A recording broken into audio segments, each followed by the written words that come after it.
Hello and welcome to the first episode of Hair Bear Reads Hair Bear. I used to do a little creative writing back in the day. Nothing that was ever posted, published, or even really finished, but I thought recently it would be fun to not only get back into it, but read some of it on my channel, if for no other reason than to add a little diversity and creativity. Now, full disclosure for this recording, not only getting over a cold, but COVID as well, so if it's not up to my usual standards, I apologize. But if you have found your way to my cozy little corner of the internet, and you like a story or two, sit back and relax, have a listen, have a laugh, take your shoes off, and set a spell. I call this one Fallen Night. Come on, Bobby. Amy turned and called to her youngest, who had been lagging behind crossing the parking lot, stomping his little boots in the freshly fallen snow. The car chirruped behind her as she unlocked it with a fob so the older kids could start loading the groceries. The day being what it had been, Amy hadn't been able to get to do the shopping before all the kids were done with their extracurriculars. So with all four in tow, she had done her big shopping for the month and only just made it out before closing. Now night had descended. The parking lot was empty but for their SUV, and they were running ahead of a snowstorm that was set to dump several feet of snow on them. "Mama, Mama! Snow, snow, snow!" Bobby shouted. He was running in circles now. Ruth stood beside Amy, hands on hips, rolling her eyes in the way that only preteens can. "Yes, I see the snow, sweetie, and there's a lot more coming, so let's get home so you can go sledding and have hot chocolate. Sweetie, watch out for that oof! Lamppost. Ruth, could you get him for me?" Melodramatic sigh. "Fine. You're a peach, Ruthie." Fortunately, Bobby was bundled up in a down jacket fluffy enough to make Mother Parker proud. The resultant collision with a metal pole, therefore, only caused him to bounce off harmlessly and land with a poof in the gathering snow. He was now giggling and wallowing on his back like a turtle, while Ruth trudged to the rescue, managing an angsty slouch even amidst a winter wonderland. Amy looked back to the car to find the groceries already loaded and James and Ella matching off for the front seat. James groaned as his rock lost to Ella's paper and got into the back seat, grumbling to himself. "Perfect," Amy thought. "Now I just need to get the other two." "Hello, missus." Amy's blood ran cold at the deep, unfamiliar voice, and at the sight of its owner as he loomed before her, between her and her two children still in the parking lot. Where had he come from? The lot was open for 50 feet at least in any direction, but suddenly there he was. He was well over 6 feet tall, broad in the shoulders and chest, wearing a grubby and tattered coat and the hood pulled up over his head. The nearest light pole, the one Bobby had just made friends with, was behind him, throwing his features into shadow. She could only make out long, gray, scraggly hair and a matted beard. She took in all of this in a moment, but the most important fact to her was that this large, unknown, and apparently homeless man was in between her and her children. A quick glance beyond him showed that Ruth had clocked him as well, and was standing stock still, holding Bobby by the hand. Good to see the stranger danger talks hadn't been in vain. Bobby was trying to catch snowflakes on his tongue. The shabby man didn't miss her glance and looked over his shoulder at the two. Amy braced to run at him if necessary, if only to distract him long enough for Ruth and Bobby to get to the car.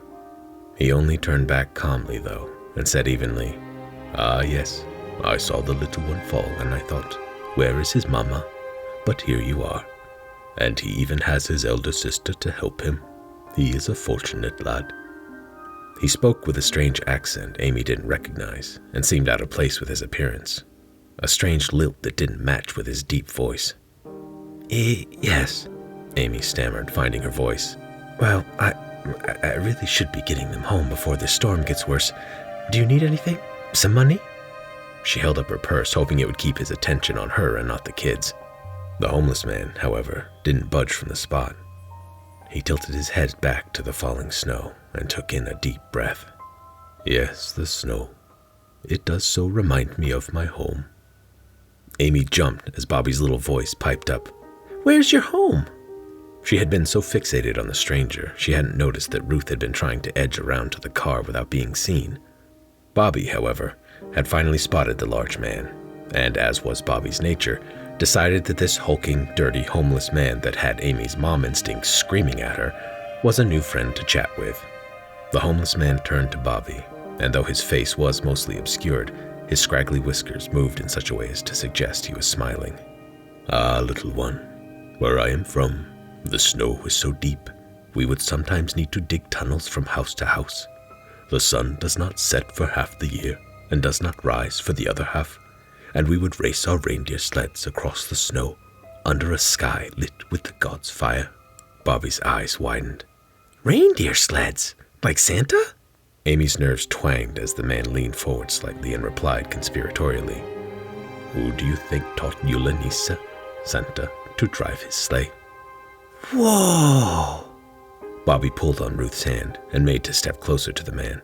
Bobby! Amy called sharply and more shrilly than she had meant to. Her tone snapped him out of his imagination, and he turned to look at his mother. Amy took a breath to steady herself. We have to get home and get some hot chocolate, remember? Say goodbye to the nice man. Yes, the big man said, making a shooing gesture. Listen to your mama. Bobby beamed. Okay, bye, stinky man. Ruth, keeping hold of Bobby's hand, pushed him along with the other as she hustled him to the car. There was the sound of the car door opening, and James's worried voice calling, Mom? Stay in the car, Amy called back without looking away from the homeless man. Now she had to figure out how to get back to the car, around to the driver's side, and get in without turning her back on him. She took a step back. He took a step forward. Well, she said, continuing to move obliquely toward the car and safety. Thank you for your concern for my son. Are you sure you don't need anything? He matched her step for step, his longer pace bringing him slightly closer with each. I have all I require. You are very kind, he replied. We must look after the little ones, must we not? His voice seemed to be strained, and now that he was nearer and the light at a different angle, she could see the strain on his face as well. Shit, Amy thought. Well, goodbye then. Merry Christmas. The stranger inclined his head. God you, missus, and farewell. The door handle was within reach.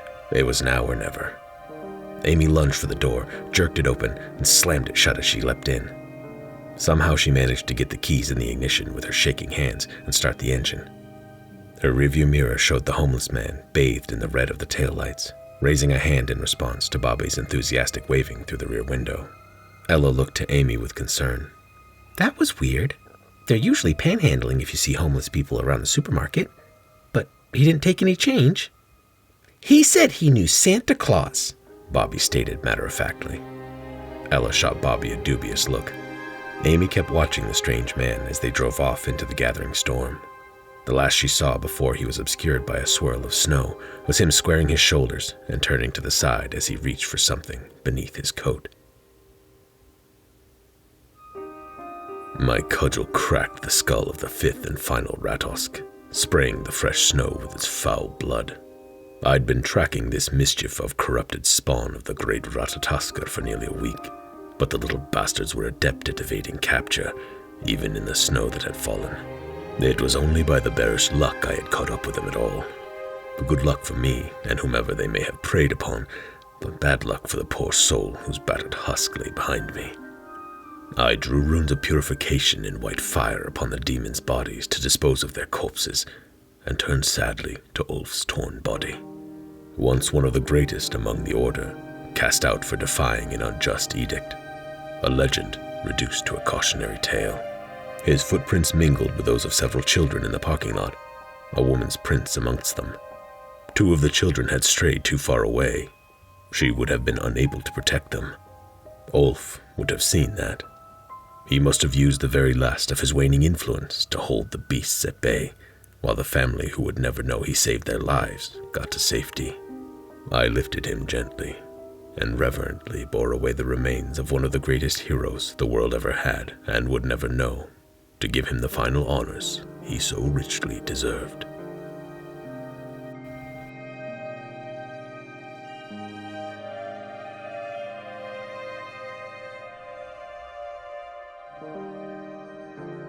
So this story is based on an idea for a series that I had in mind, that I might one day even get to. So tell me what you think.